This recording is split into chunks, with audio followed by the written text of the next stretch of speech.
Saan tayo kukuha ng piyansa para kay Sugar? Naisip ko, kung nandun siya sa totoo niyang pamilya, hindi siguro mangyayari kay Sugar to ngayon. Ano ka ba? Alam mo namang imposible na mangyari yun.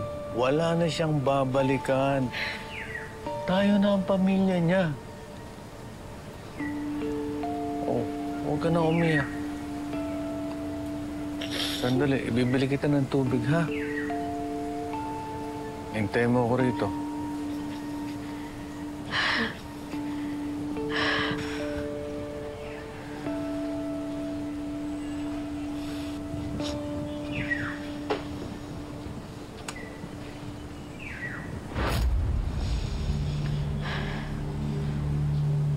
Lourdes?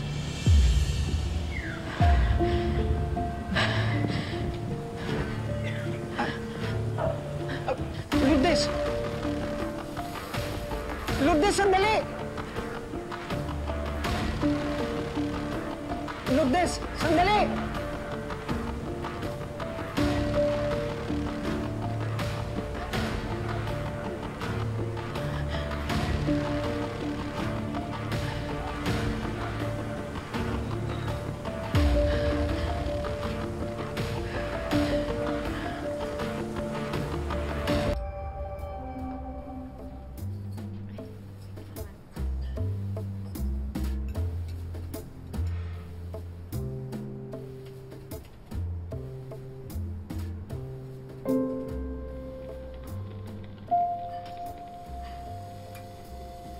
Ang cute-cute naman itong baby na to. Ano nga ulit ang pangalan niya?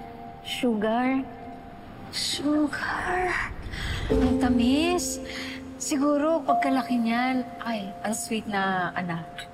Alam mo, matagal ko ng pangarap ang magkaroon ng anak na babae. Gusto mo sa'yo na lang? Ha?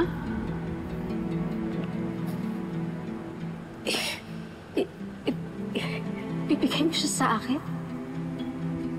Kasi may nakilala kong lalaki. Charlie. Charlie Chua. Mayaman. Guwapo. Mahal niya ako. Mahal ko siya. Kung mahal ka ni Charlie, dapat mahalin niya tong anak mo. Hindi niya pwedeng malaman na may anak ako. Bakit hindi mo aminin ang totoo? Baka naman kaya niyang tanggapin tong si Sugar. Hindi ako pwedeng mag-take ng risk, Lourdes. Baka iiwan niya ako. Ito na lang yung last chance ko para yumaman. May kasal. At magkaroon ng pamilya. Tulad ng dati ko pang pinapangarap. Lourdes, matutupad lang lahat yun pag hindi nalaman ni Charlie na may anak ako sa ibang lalaki. Kawawa naman tong si Sugar.